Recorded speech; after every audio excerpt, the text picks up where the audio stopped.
اعوذ باللہ من الشیطان الرجیم بسم اللہ الرحمن الرحیم الف لام میم ذالک الکتاب لا ریب فیہ صدق اللہ العظیم۔ الف لام میم حروف مقطعات ہیں جن کے بارے میں عرض کر چکا ہوں۔ ذالک الکتاب لا ریب فیہ، یہ وہ کتاب ہے اس میں کوئی شک نہیں۔ الکتاب اس لیے کہا گیا ہے کہ قرآن مجید کی پیشین گوئیاں اور خوشخبریاں سابقہ کتابوں میں موجود تھیں، اور چونکہ اس سورہ مبارکہ میں اصل خطاب کا رخ جو ہے وہ ہے سابقہ امت مسلمہ کی طرف، تو ذالک کتاب نہیں کہا گیا، ذالک کتاب لا ریب فیہ نہیں، ذالک الکتاب یہ وہ کتاب ہے، کتاب موعود ہے جس کی پیشین گوئیاں تورات اور انجیل میں موجود تھیں۔ لا ریب فیہ، اس میں کوئی شک نہیں۔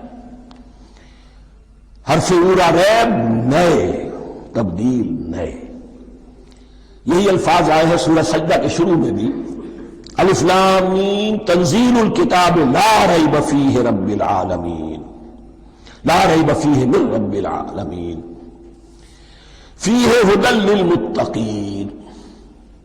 فیہ دونوں طرف مل سکتا ہے، لا ریب فیہ اسے معانقہ کہتے ہیں، لا ریب فیہ پڑھیں گے تو ہدن سے شروع کر دیں گے، لا ریب پر ختم کر دیں گے تو فیہ ہدن للمتقین، یہ دونوں معنی درست ہوں گے۔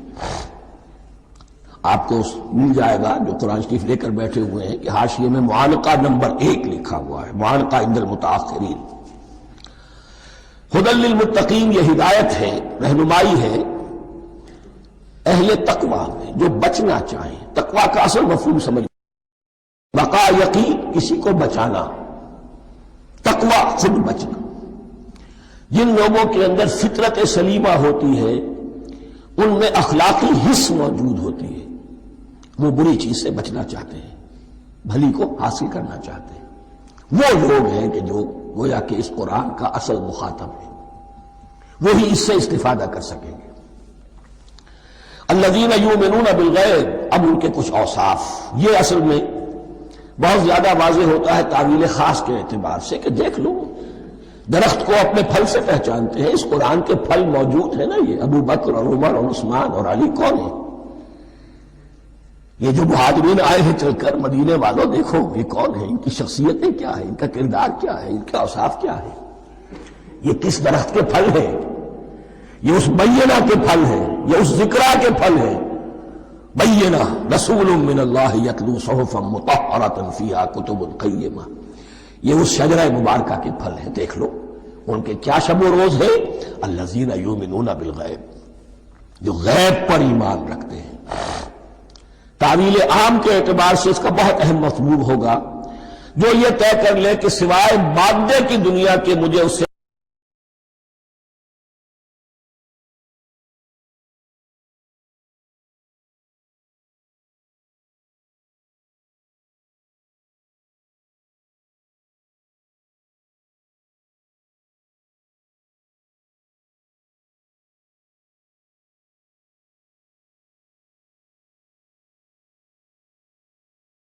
جو اصل حقیقت ہے وہ مستور ہے، نگاہوں سے چھپی ہوئی ہے۔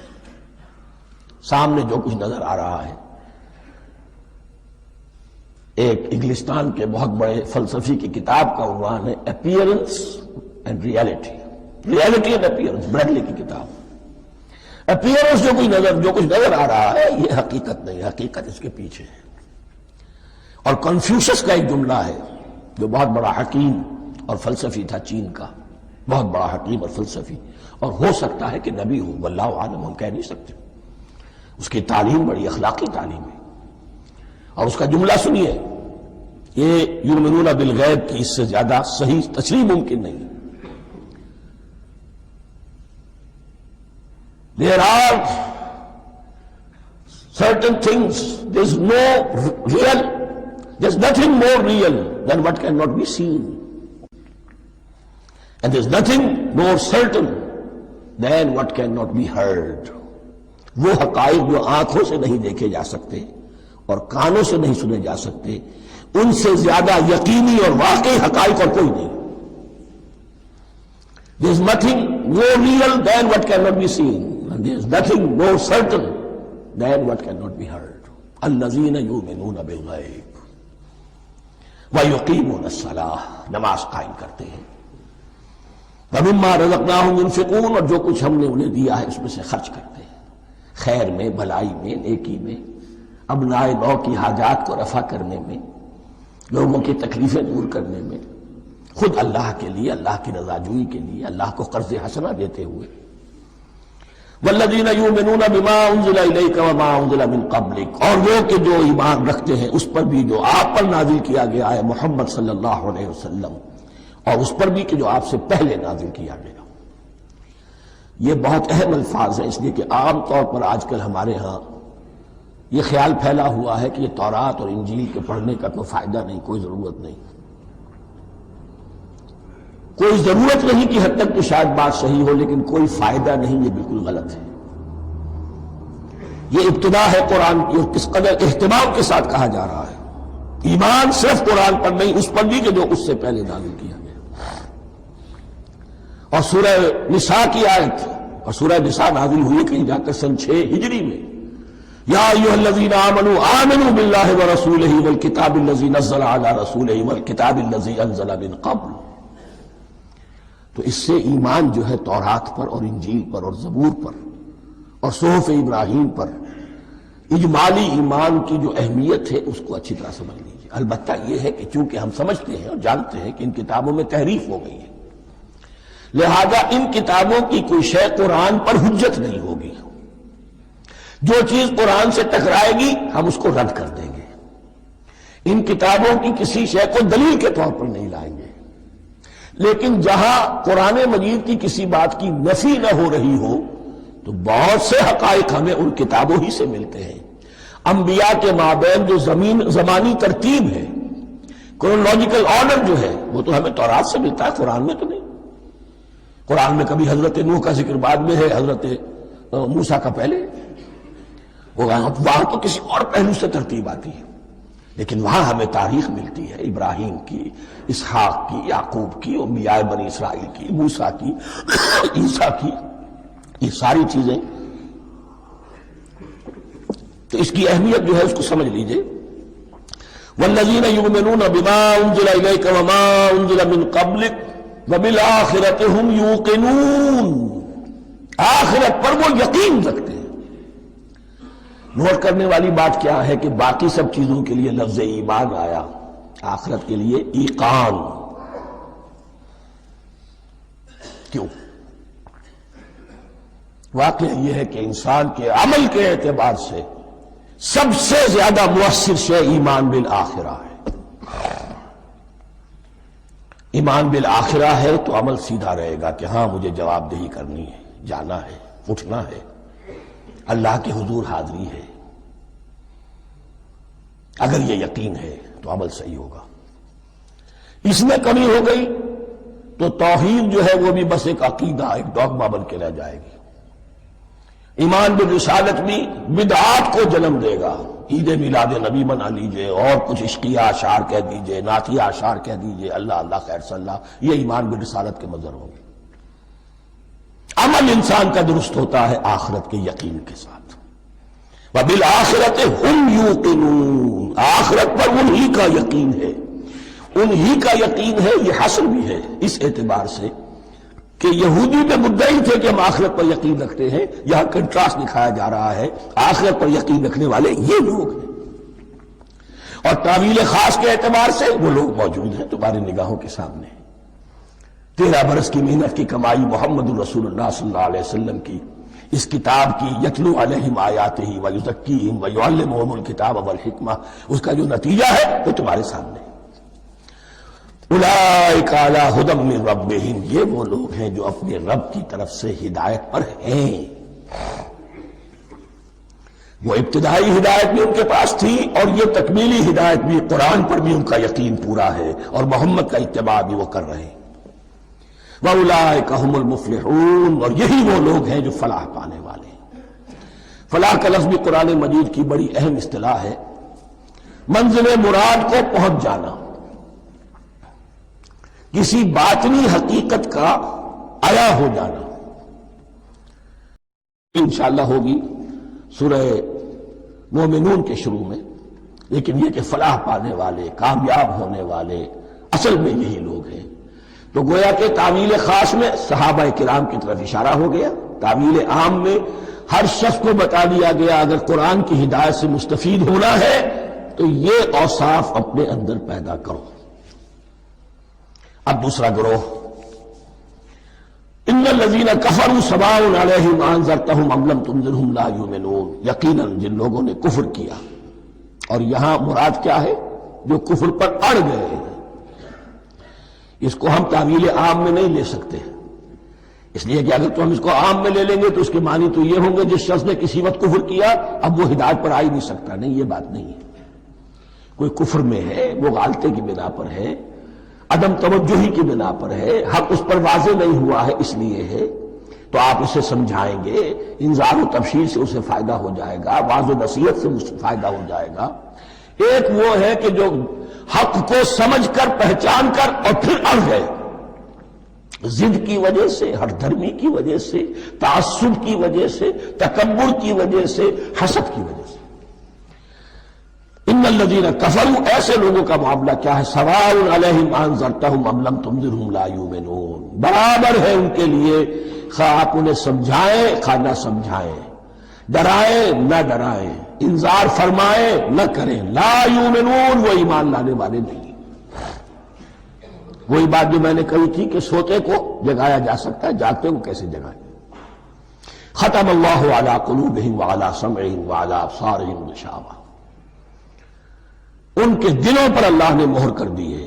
کیوں کر دی ہے؟ یہ ابتداء مہر نہیں ہوئی، جب حق کو پہچان کر انہوں نے رد کر دیا، اس کی پاداش میں، اس کی سزا کے طور پر۔ ختم اللہ علی قلوبہم، اللہ نے ان کے دلوں پر مہر کر دی ہے، وعلی سمعہم، اور ان کی سماعت پر بھی، وعلی ابصارہم غشاوہ، اور ان کی آنکھوں کے سامنے پردہ پڑ چکا ہے۔ یہ مضمون سورہ یاسین کے شروع میں پھر آئے گا بہت شر و بست کے ساتھ۔ وَلَهُمْ عَذَابٌ عَظِيمٌ، اور ان کے لیے تو اب بہت بڑا عذاب ہے۔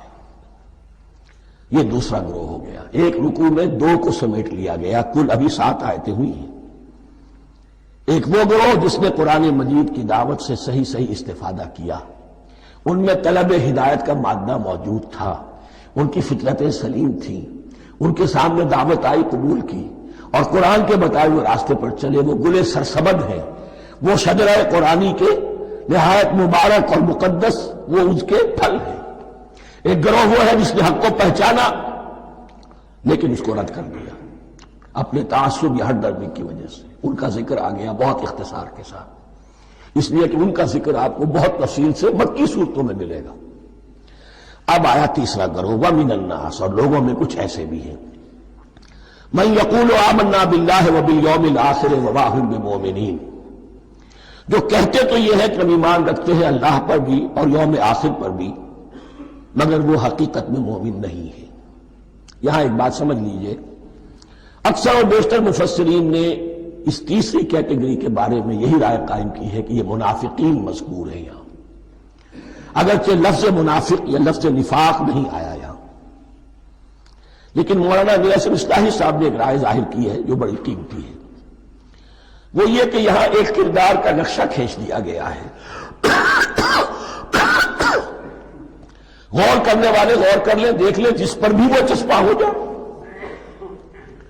اور بالفعل جب یہ آیات نازل ہو رہی تھیں تو دو طبقات پر یہ کردار نگاری جو ہے، یہ جو شخصیت کا ہیولہ کھینچا جا رہا ہے، وہ دو کے اوپر راست آ رہا تھا۔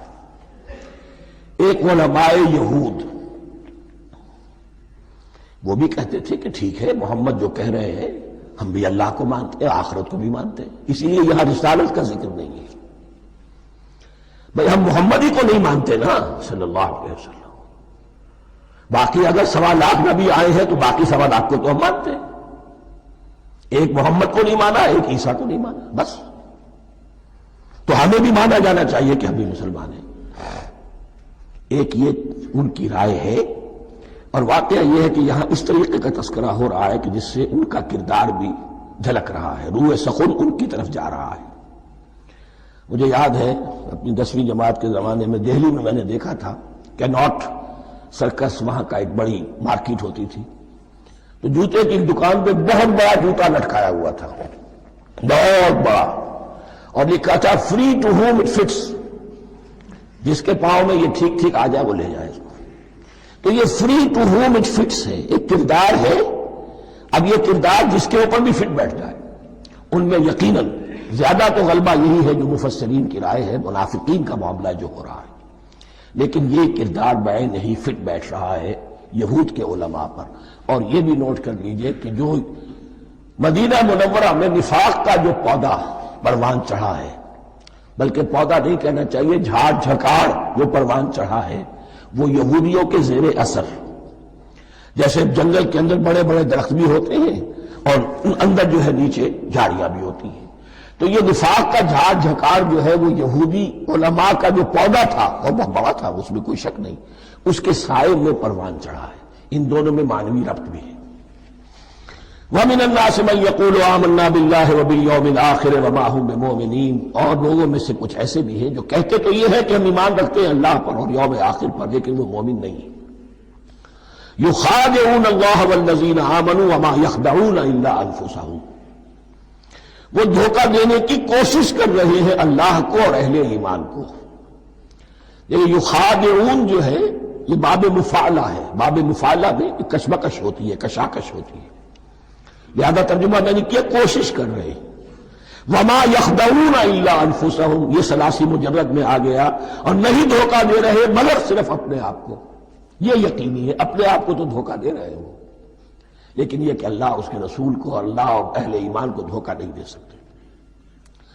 سورہ نساء کی آیت نمبر 142 میں یہ کھل کر منافقین کے بارے میں یہی الفاظ آئے ہیں، ان المنافقین یخادعون اللہ وہو خادعہم، یقیناً منافقین جو ہے وہ اللہ کو دھوکہ دینے کی کوشش کر رہے ہیں اور اللہ انہیں دھوکہ دے رہا ہے۔ فی قلوبہم مرض، ایک لفظ اور رہ گیا، وما یشعرون، انہیں اس کا شعور نہیں ہے۔ یہ بہت اچھی طرح نوٹ کر لیجئے، منافقین کی بھی اکثریت وہ تھی جنہیں اپنے نفاق کا شعور نہیں تھا، وہ اپنے تئیں سمجھتے تھے اپنے آپ کو مسلمان، وہ کہتے تھے یہ بے وقوف لوگ ہیں، محمد رسول اللہ کے بارے میں کہتے تھے یہ خام خواہ جو ہے انہوں نے لڑائی بھڑائی مول لے لی ہے اہل مکہ کے ساتھ، کیا ضرورت ہے، امن کے ساتھ جو ہے بات کرنی چاہیے۔ وہ سمجھتے تھے کہ ہم خیر خواہ ہیں، ہم بھلی بات کہہ رہے ہیں، یہ بے وقوف لوگ ہیں، دیکھتے نہیں کہ کس سے ٹکرا رہے ہیں، ہاتھ میں اسلحہ نہیں ہے اور لڑائی کے لیے جا رہے ہیں، تو بے وقوف تو یہ ہے۔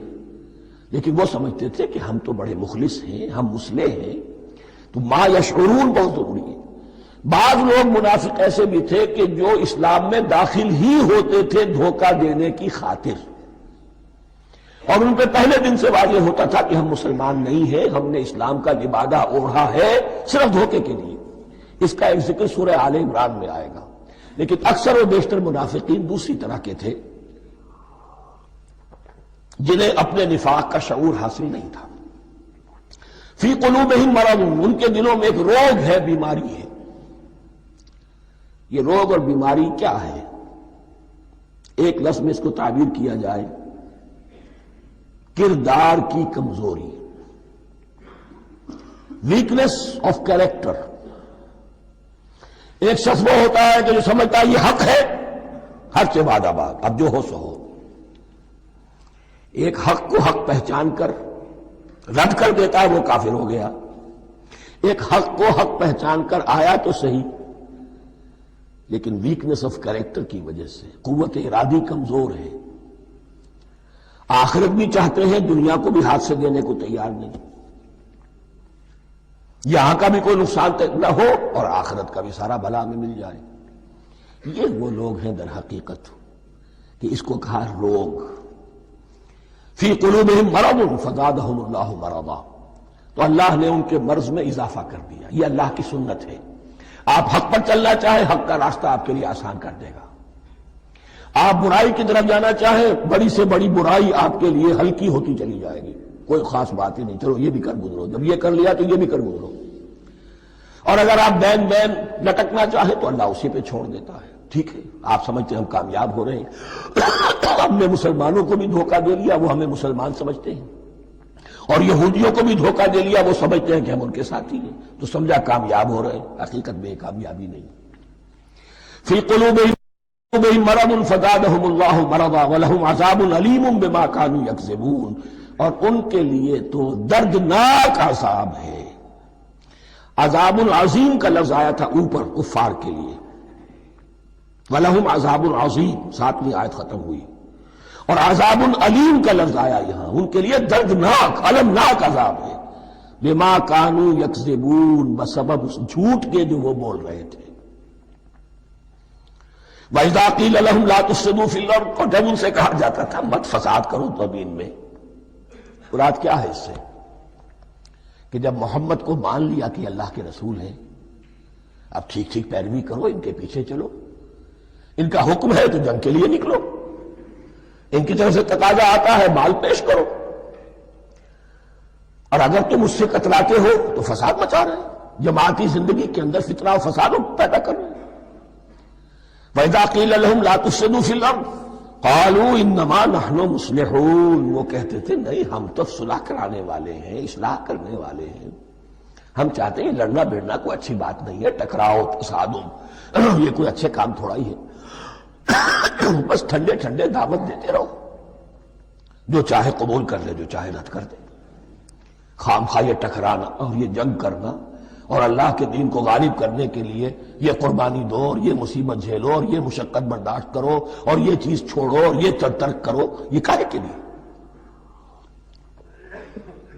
وَإِذَا قِيلَ لَهُمْ لَا تُفْسِدُوا فِي الْأَرْضِ قَالُوا إِنَّمَا نَحْنُ مُصْلِحُونَ أَلَا إِنَّهُمْ هُمُ الْمُفْسِدُونَ وَلَٰكِن لَا يَشْعُرُونَ، آگاہ ہو جاؤ کہ وہی ہے مفسد، فساد پھیلانے والے، اس لیے کہ محمد رسول اللہ کی دعوت ہے زمین میں اصلاح کے لیے، اس اصلاح کے لیے کچھ آپریشن کرنا پڑے گا، مریض اس درجے کو پہنچ چکا ہے کہ آپریشن کے بغیر اس کی شفا نہیں ہوگی، اب اگر تم اس کے راستے میں رکاوٹ بنتے ہو تو در حقیقت تم فساد مچا رہے ہو، لیکن تمہیں اس کا شعور نہیں۔ الا انہم ہم المفسدون ولکن لا یشعرون، پھر دیکھیے نوٹ کیجئے شعور نہیں ہے، شعوری نفاق اور شے ہے، غیر شعوری نفاق ہے کہ جس کا یہ سارا تذکرہ ہو رہا ہے۔ وَإِذَا قِيلَ لَهُمْ آمِنُوا كَمَا آمَنَ النَّاسُ، اور جب ان سے کہا جاتا ہے ایمان لاؤ جیسے دوسرے لوگ ایمان لائے، آخر دیکھو دوسرے یہ اہل ایمان ہیں، جب بلاوا آتا ہے فوراً لبیک حاضر ہوتے، جو بھی ہو یہ تم جو ہے آخر تم نے اور روش اختیار کی۔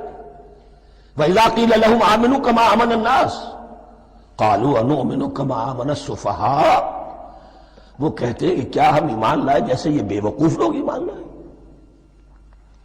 انہیں تو اپنے نفع کی فکر، نہ نقصان کی فکر، نہ خطرات کا کوئی خیال، نہ اندیشوں کا کوئی گمان، جان جائے مال جائے، اولاد کو چھوڑ دیں، گھر بار چھوڑ کے آ گئے ہیں، ان سے بڑے بے وقوف کون ہوں گے؟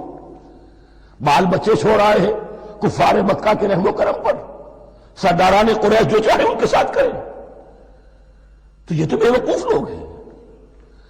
آج کل آپ کہتے ہیں ایسے ہی لوگوں کو فینیٹکس ہیں، یہ فینیٹکس ہیں، دیکھ بھال کر چلنا چاہیے، دائیں بائیں دیکھ کر چلنا چاہیے، نفع نقصان کا خیال کر کے چلنا چاہیے، چاہے حق ہے ٹھیک ہے، لیکن بہرحال اپنی مصلحتوں کو بھی اور اپنی اہل و عیال کی مصلحتوں کو بھی دیکھنا چاہیے۔ یہ لوگ تو معلوم ہوتا ہے کہ بالکل دیوانے ہو گئے، فینیٹکس ہو گئے۔ وَإِذَا قِيلَ لَهُمْ آمِنُوا كَمَا آمَنَ النَّاسُ قَالُوا أَنُؤْمِنُ كَمَا آمَنَ السُّفَهَاءُ أَلَا إِنَّهُمْ هُمُ السُّفَهَاءُ وَلَٰكِن لَا يَعْلَمُونَ، آگاہ ہو جاؤ کہ وہی بے وقوف ہے لیکن انہیں علم نہیں ہے۔ وہ صادق الایمان جو ایمان کی ہر تقاضے کو پورا کرنے کے لیے ہر وقت حاضر ہیں، ان سے بڑا عقل مند کوئی نہیں، ان سے بڑا سمجھدار کوئی نہیں۔ انہوں نے یہ جان لیا ہے کہ اصل زندگی آخرت کی زندگی ہے، یہ نہیں ہے، یہ تو عارضی ہے، کل نہیں آج ختم ہو جائے، آج نہیں ابھی ختم ہو جائے، کیا فرق پڑے گا؟ جانا تو ہے، اب نہیں تو کل، کل نہیں تو پرسوں، جانا تو ہے۔ تو عقل تو ان کے اندر ہے۔ الا انہم ہم السفہاء ولکن لا یعلمون وَإِذَا لَقُوا الَّذِينَ آمَنُوا قَالُوا آمَنَّا، اور جب یہ ملتے ہیں ان سے جو اہل ایمان ہیں تو کہتے ہیں ہم بھی ایمان رکھتے ہیں. اب یہ ان دونوں پر آئے گا. عام جو یہودی تھے وہ بھی کہتے تھے کہ ہم بھی تو آخر اللہ کو مانتے ہیں، آخرت کو مانتے ہیں. اور منافق تو تھے ہی جو رسول کو بھی مانتے تھے. وَإِذَا خَلَوْا إِلَىٰ شَيَاطِينِهِمْ، اور جب یہ اپنے شیطانوں کے پاس خلوت میں ہوتے ہیں. اور یہاں شیاطین سے مراد ہیں اہل کتاب یہود کے علماء، ان کے سردار، یا عبداللہ ابن ابی جو منافقین مدینہ کا سردار تھا. اگر وہ کبھی ملامت کرتا ہے دیکھو تم تو معلوم ہوتا ہے بالکل مسلمانوں میں شامل ہی ہو گئے پوری طرح سے، تمہیں کیا ہو گیا، تم ہر بات مان رہے ہو. اب انہیں یہ کچھ نہ کچھ اپنی وفاداری کا یقین دلانے کے لیے کہنا پڑتا تھا، نہیں ہم انہیں بیوقوف بنا رہے ہیں، ہم ان سے ذرا تمسخر کر رہے ہیں، ہم ہیں آپ کے ساتھ ہی، آپ فکر نہ کریں. اسی لیے یہ دو منہ ہونا، نفق کہتے ہیں سرنگ کو جس کے دو دروازے ہوتے ہیں، باقی زیر زمین ہے. نافقہ گوہ کا بل ہے کہ دو دروازے رکھتا ہے، دو اس کے منہ رکھتا ہے کہ ادھر سے اگر کتا داخل ہو جائے شکار کے لیے تو ادھر سے نکل بھاگے، ادھر سے آئے تو ادھر سے نکل بھاگے. تو دو منہ انسان، یہ در حقیقت جس کو پھر سورہ نساء میں کہا گیا لا الہ ہؤلاء ولا الہ ہؤلاء، نہ ادھر کے ہیں نہ ادھر کے، مذبذبین بین ذالک، اس کے درمیان مذبذب ہو کر رہ گئے. یہ شیطان کا لفظ یہاں سمجھ لیجئے، اس کے دو رائے ہیں کہ یہ شطنہ سے بنا ہے یا شات سے بنا ہے، شین الف توئے یا شین تو نون. شطنہ کے معنی تباعدا، کو بہت دور ہو گیا، دور ہو گیا. شیطان سے مراد جو اللہ کی رحمت سے بہت دور ہو گیا. اور شاتا یشیتو کے معنی ہے احترق غضبا وحسدا، کوئی شخص غصے اور حسد کے اندر جل رہا ہو، وہ شاتا یشیتو ہے. اس سے فعلان کے وزن پر، رحمان کے وزن پر، غضبان کے وزن پر شیطان، یعنی وہ کہ جو حسد اور غضب کی آگ میں جل رہا ہے. تو یہ ایک تو شیطان وہ ہے کہ جو جنات میں سے ہے، جس کا نام عزازیل تھا پہلے، اب ہم اسے ابلیس کے نام سے جانتے ہیں. وہ ایک شیطان ہے، جنی ہے. پھر یہ کہ جو بھی اس کے پیروکار ہیں دنیا میں انسانوں میں سے ہوں یا جنات میں سے ہوں، وہ بھی شیاطین ہیں. اسی طرح اہل کفر، اہل زیغ کے جو بڑے بڑے سردار ہوتے ہیں ان کو بھی شیطان سے تعبیر کیا گیا. وَإِذَا خَلَوْا إِلَىٰ شَيَاطِينِهِمْ قَالُوا إِنَّا مَعَكُمْ، اور جب وہ خلوت میں ہوتے ہیں، علیحدگی میں ہوتے ہیں اپنے شیاطین کے پاس، سرداروں کے پاس، کہتے ہیں ہم تو آپ کے ساتھ ہیں. انما نحن مستہزئون، یہ تو ہم ان مسلمانوں کو بیوقوف بنا رہے ہیں، ان سے استہزاء کر رہے ہیں، تمسخر کر رہے ہیں. ہم تمسخر میں کہہ دیتے ہیں کہ ہم بھی آپ کے ساتھ ہیں. آمنا. اللہ یستہزئ بہم ویمدہم فی طغیانہم یعمہون. حقیقت کیا ہے کہ اللہ ان کا مذاق اڑا رہا ہے اور ان کو ڈھیل دے رہا ہے کہ وہ اپنے عقل کے اندھے پن میں بڑھتے چلے جائیں. اللہ تعالیٰ جیسا میں نے عرض کیا رسی دراز کرتا ہے. کچھ تو غلط راستے پر جائے گا، جاؤ بھائی، فوراً تو نہیں پکڑتا، اگر فوراً پکڑ لے تو سیدھا ہو جائے گا، چلتے جاؤ، جہاں جانا چاہتے ہو جاؤ. تو ان کو بھی رسی دراز کر رہا ہے اللہ. لیکن یہ کہ اللہ یستہزئ بہم، یہ سمجھتے ہیں کہ مسلمانوں کا مذاق اڑا رہے ہیں، اصل میں مذاق ان کا اڑ رہا ہے اللہ کے نزدیک. وَيَمُدُّهُمْ فِي طُغْيَانِهِمْ يَعْمَهُونَ. اب یہاں ذرا نوٹ کر لیجئے، یہ دو لفظ آئیں گے، عین میم اور ہا، امہ ہے کے ساتھ. ایک ہے عین میم اور یا، امج. تو عین اور میم تو مشترک ہے یا آخر میں فرق ہوگا. عین میم اور ہا ہوگا، اس کے معنی عقل کا اندھا، دل کا اندھا. آنکھیں تو ہے لیکن دل کا اندھا ہے، عقل کا اندھا ہے. اور عین میم یا جو آنکھوں کا اندھا ہو، عمیون اندھے، اعمیٰ اندھا.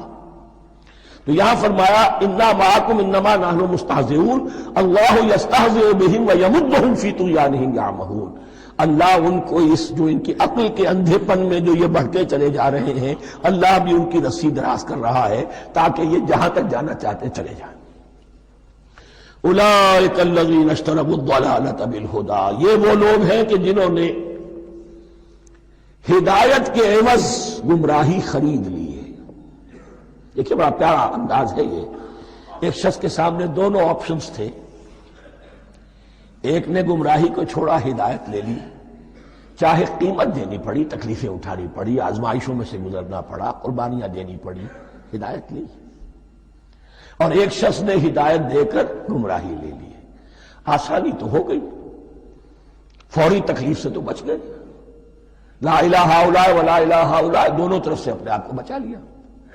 لیکن حقیقت میں سب سے زیادہ گھاٹے کا سودا یہی ہے، اولئک الذین اشتروا الضلالۃ بالہدی، ہدایت دے کر اور ضلالت خرید لی ہے، فما ربحت تجارتہم، تو ان کی تجارت ان کے حق میں ہرگز مفید نہیں ہوئی۔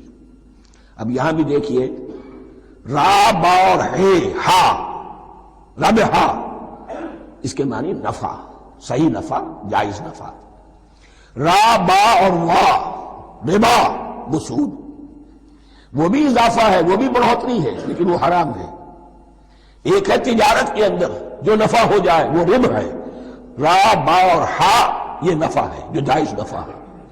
را با اور وا ربا یہ کیا ہے؟ یہ سود ہے، یہ حرام ہے۔ را اور با مشترک ہے، آگے ہا آگے اور با اس کا فرق ہے۔ فما ربحت تجارتہم وما کانوا مہتدین، ان کی تجارت ان کے حق میں ہرگز مفید نہیں ہوئی اور نہیں ہے اب یہ ہدایت پانے والے۔ مثلہم، اب یہاں دو تمثیلیں آ رہی ہیں بڑی پیاری۔ پہلی تمثیل ہے کفار کے بارے میں، دوسری تمثیل ہے یہ بین والے لوگوں کے بارے میں۔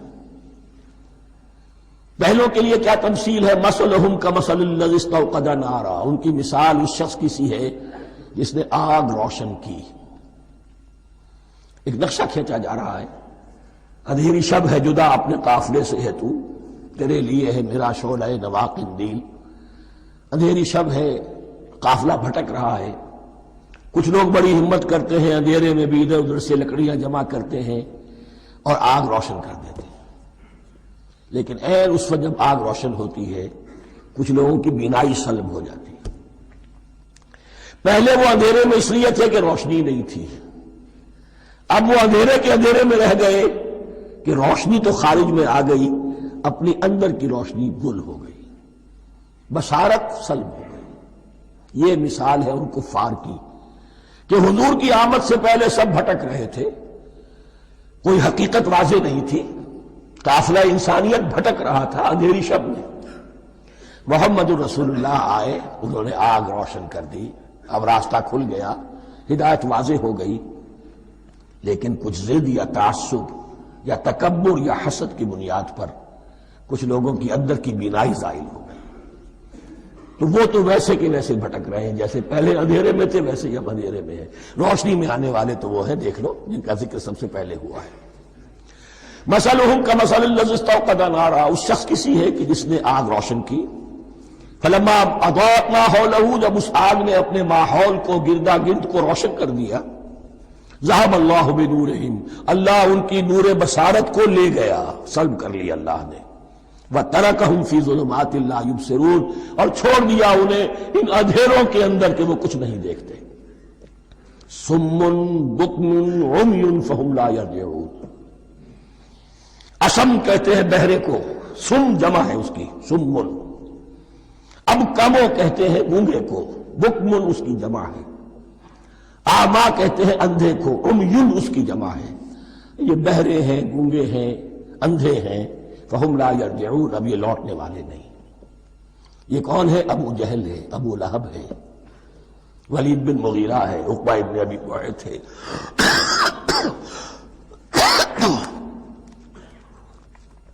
یہ سب کے سب ابھی زندہ ہے جب یہ آیات نازل ہو رہی ہیں۔ ابھی تو غزوہ بدر ہوگا سن 2 ہجری میں، اور اس میں یہ سب جو ہیں واصل جہنم ہوں گے، ابھی تک تو ہے نا۔ یہ لوگ ہو گئے اس کی مثال۔ مثلہم کمثل الذی استوقد نارا فلما اضاءت ما حولہ ذہب اللہ بنورہم وترکہم فی ظلمات لا یبصرون صم بکم عمی فہم لا یرجعون۔ اب دوسری مثال، او کصیب من السماء، یا بڑی زور کی بارش برس رہی ہے آسمان سے، فیہ ظلمات، اس میں اندھیرے بھی ہیں، ورعد اور گرج ہے، وبرق اور بجلی چمک رہی ہے، یجعلون اصابعہم فی اذانہم من الصواعق حذر الموت، کچھ لوگ ہیں کہ جو اپنی انگلیاں اپنے کانوں کے اندر ٹھوسے ہوئے ہیں کہ وہ جو کڑک ہے اس سے ان کی جانیں نہ نکل جائیں، موت نہ آ جائے۔ کڑکا ایسا ہے کہ اس کڑکے سے بچنے کے لیے اپنی انگلیاں اپنی کانوں میں ٹھوس رکھی ہیں، حذر الموت، موت کے خوف سے۔ واللہ محیط بالکافرین، اللہ ایسے کافروں کا احاطہ کیے ہوئے ہے، بچ کر کہاں جائیں گے۔ یکاد البرق یخطف ابصارہم، قریب ہے کہ بجلی ان کی نگاہوں کو لے جائے، ان کی بینائی کو سلب کر لے۔ کلما اضاء لہم، لیکن ہوتا کیا ہے، جب ذرا روشنی ہوئی تو چل لیے۔ مشوا فیہ، بجلی چمکی، کچھ نظر آ گیا دائیں بائیں تو کچھ تھوڑا سا چل لیے۔ وَإِذَا أَظْلَمَ عَلَيْهِمْ، اور جب تاریکی ان پر طاری ہو گئی، قاموا، کھڑے کے کھڑے رہ گئے۔ یہ نقشہ ہے ان کا کہ ایک طرف بارش ہو رہی ہے، قرآن مجید ہے، آسمان سے نازل ہو رہا ہے، یہ ماہ مبارکہ ہے، یہ کتاب مبارکن ہے، لیکن یہ کہ اس کے ساتھ کڑکے ہیں، گرج ہے، کفر سے مقابلہ ہے، کفر کی طرف سے دھمکیاں ہیں، اندیشے ہیں، خطرات ہیں، امتحانات ہیں، آزمائشیں ہیں۔ ذرا کہیں حالات کچھ بہتر ہوئے، کچھ جسے بریدنگ سپیس کہتے ہیں ملی تو تھوڑا سا چل لیے، ہم بھی مسلمان ہیں، کوئی خاص موقع نہیں ہے، کسی جنگ کے لیے بلایا نہیں جا رہا ہے، تو بڑھ چڑھ کے باتیں کر رہے ہیں، اپنے ایمان کا اظہار بھی کر رہے ہیں۔ جیسے ہی کوئی آزمائش آئی قاموا، چھٹک کر کھڑے کے کھڑے رہ گئے۔ وَلَوْ شَاءَ اللَّهُ لَذَهَبَ بِسَمْعِهِمْ وَأَبْصَارِهِمْ، اللہ چاہتا تو ان کی سماعت اور بصارت کو بھی سلب کر لیتا، لیکن اللہ کا قانون یہی ہے، جو جہاں رہنا چاہے اس نے آزادی ارادہ دی ہے انسان کو۔ تم اگر مومن صادق بن کر رہنا چاہتے ہو، اس کو آسان کر دے گا تمہارے لیے۔ تم نے اپنے تعصب کی وجہ سے، اپنے تکبر کی وجہ سے کفر کا راستہ اختیار کیا، اللہ اسی کو کھول دے گا۔ تم بیچ میں لٹکنا چاہتے ہو، لٹکتے رہو، اللہ تعالیٰ جو ہے جبرن کسی کو نہ حق پہ لائے گا، نہ جبرن کسی کو باطل پر لے کر جائے گا۔ اس لیے کہ جبر اگر ہو تو پھر امتحان کا معاملہ ختم، پھر جزا و سزا بیکار ہے، غیر منطقی ہے، غیر معقول ہے۔ ان اللہ علی کل شیء قدیر، یقیناً اللہ تعالیٰ ہر چیز پر قادر ہے۔ یہ دو رکوع اس اعتبار سے کہ انسانی شخصیتوں کا سمجھنا، اور جیسا کہ میں نے عرض کیا، تعویل عام ذہن میں رکھیے، جب بھی کبھی کوئی دعوت حق اٹھے گی، اگر وہ واقعتاً کل کے کل حق کی دعوت ہے اور اس میں انقلابی رنگ ہے کہ باطل سے پنجہ آزمائی کرنی ہے، باطل کو نیچا دکھانا ہے، حق کا غلبہ کرنا ہے، تو یہ تین قسم کے افراد لازماً ہمیشہ وجود میں آ جائیں۔ ان کو پہچاننا، ان کے کردار کی جو اصل جو اس کے پیچھے پس منظر ہے، اس کو جاننا بہت ضروری ہے۔ میں وقفہ کر رہا ہوں ذرا بھائی۔ الرحمن الرحیم، اب جو تیسرا رکوع آ رہا ہے سورہ بقرہ کا، اس میں قرآن کی دعوت کا خلاصہ ہے۔ قرآن کیا ماننے کی دعوت دیتا ہے، اس کی پکار کیا ہے۔ جیسا کہ میں عرض کر چکا ہوں، 2/3 قرآن پہلے نازل ہو چکا ہے، پس منظر میں ہے۔ ہمارے لیے اس ترتیب مصحف کے اعتبار سے وہ قرآن بعد میں آئے گا، ترتیب نزول کے اعتبار سے وہ پس منظر میں موجود ہے، لیکن چونکہ یہاں پر مصحف کے اندر یہاں سے آغاز کیا جا رہا ہے، لہذا اس کا خلاصہ جو ہے لب لباب یہ ایک رکوع میں، اور قرآن کے فلسفے کا اور اس کے بعد نہایت ہی اہم جو موضوعات ہیں اور مسائل ہیں ان کا ذکر پھر چوتھے رکوع میں۔ ابھی ہم تیسرا رکوع پڑھ رہے ہیں۔ یا ایھا الناس اعبدوا ربکم الذی خلقکم والذین من قبلکم لعلکم تتقون، اے لوگو بندگی اختیار کرو اپنے اس رب کی، اپنے اس مالک کی جس نے تمہیں پیدا کیا، اور نہ صرف تم کو پیدا کیا، تم سے پہلے جتنے لوگ گزرے انہیں بھی پیدا کیا تاکہ تم بچ سکو۔ یہ قرآن کی دعوت کا خلاصہ ہے، اور یہ نوٹ کر لیجئے، یہ تمام انبیاء اور رسل کی دعوت یہی تھی۔ اب جب پڑھیں گے سورہ اعراف پڑھیں گے، سورہ شعراء پڑھیں گے، ایک ایک کا نام لے کر ان اعبدوا اللہ واطیعون، ہر رسول کی دعوت یہ تھی اللہ کی بندگی کرو، میری اطاعت کرو۔ یا قوم اعبدوا اللہ ما لکم من الہ غیرہ، اے میری قوم کے لوگوں اللہ کی بندگی کرو، تمہارا کوئی الہ اور معبود اس کے سوا نہیں ہے۔ پھر حضور قرآن یہی عبادت رب انسان کی تخلیق کی غایت ہے، وما خلقت الجن والانس الا لیعبدون، ہم نے جنوں اور انسانوں کو پیدا ہی صرف اس لیے کیا ہے کہ ہماری بندگی کریں۔ لیکن یہاں ایک فرق بہت بڑا ہے، تمام رسولوں کی دعوت یہی ہے، محمد الرسول اللہ کی بھی یہی ہے، لیکن بڑا فرق کیا ہے؟ باقی تمام رسولوں کی دعوت آپ کو ملے گی یا قوم، اے میری قوم کے لوگوں، یہاں ہے یا ایھا الناس، اے بنی آدم، اے بنی نوع انسان۔